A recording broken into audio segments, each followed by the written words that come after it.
నిన్నటి current affairs లోని చివరి ప్రశ్నకు సమాధానం. జరావా తెగ ప్రధానంగా ఏ ప్రాంతంలో కనిపిస్తుంది?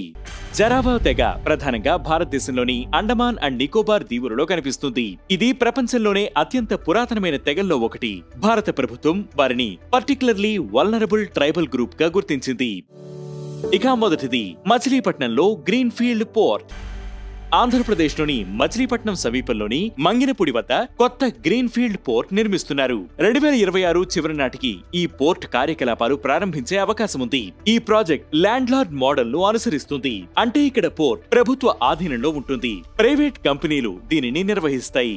సముద్రపు అలల నుంచి పోర్టును రక్షించడానికి 2.5 కిలోమీటర్ల పొడవైన బ్రేక్ వాటర్ నిర్మిస్తున్నారు. ఉద్యోగాలను సృష్టించడం, ఈ ప్రాంతానికి ఆర్థిక వృద్ధిని తీసుకురావడం దీని లక్ష్యం. ఇక రెండవది కర్ణాటకలో రెండో అత్యంత పొడవైన కేబుల్ స్టే బ్రిడ్జ్. కేంద్ర మంత్రి నితిన్ గడ్కరీ కర్ణాటకలోని శివమొగ్గ జిల్లాలో సిగందూర్ బ్రిడ్జ్ ను ప్రారంభించారు. ఇది భారతదేశంలో రెండో అత్యంత పొడవైన కేబుల్ స్టే బ్రిడ్జ్. ఈ బ్రిడ్జ్ శరావతి బ్యాక్ వాటర్స్ మీదుగా 2.44 కిలోమీటర్ల విస్తరించి ఉంది. ఈ వంతెనను 473 కోట్ల రూపాయల వ్యయంతో నిర్మించారు.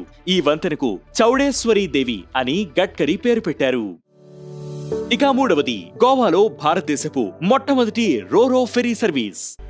జూలై 14న గోవా భారతదేశపు మొట్టమొదటి రోరో ఫెర్రీ సర్వీస్ ను ప్రారంభించింది. ఇందుకోసం మాండోవి నదిపై గంగోత్రి, ద్వారకా అనే 2 కొత్త హై స్పీడ్ ఫెర్రీలను ప్రవేశపెట్టారు. ఈ ఫెర్రీలను విజయ్ మెరైన్ షిప్ యార్డ్స్ రూపొందించింది. ప్రతి ఫెర్రీలో 100 మంది ప్రయాణికులు, 15 కార్లు, దాదాపు 30 నుంచి 40 ద్విచక్ర వాహనాలు ప్రయాణించవచ్చు. రాష్ట్ర ప్రభుత్వానికి ఎటువంటి ఖర్చు లేకుండా built own operate transfer model కింద ఈ ఫెర్రీలు పనిచేస్తాయి.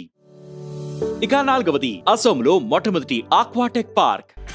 భారతదేశపు మొట్టమొదటి ఆక్వాటెక్ పార్క్ ను అస్సాం ముఖ్యమంత్రి హిమంత బిశ్వ శర్మ ప్రారంభించారు. ఇది గౌహతి సమీపంలోని సోనాపూర్ లో ఉంది. ఇది ఆక్వాఫోనిక్, బయోఫ్లోక్ సిస్టమ్స్ వంటి ఆధునిక చేపల పెంపకం సాంకేతికతను ప్రోత్సహిస్తుంది. ఈ పార్క్ ను నాబార్డ్ అండ్ ICAR-CAFA మద్దతుతో కోలాంగ్ కోలిపి అనే NGO స్థాపించింది.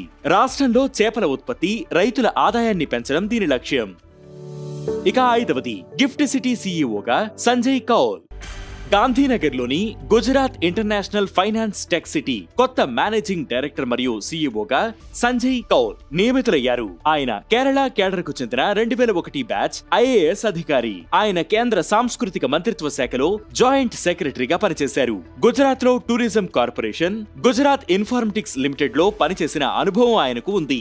గిఫ్ట్ సిటీ అంతర్జాతీయ ఆర్థికంపై దృష్టి సారించిన భారతదేశంలోని మొట్టమొదటి స్మార్ట్ సిటీ. ఇక ఈ రోజు కరెంట్ అఫైర్స్ క్వశ్చన్: భారతదేశంలో అతిపెద్ద మొఘల్ కోట ఏది? ఈ ప్రశ్నకు సమాధానం మీరే కామెంట్ చేయండి.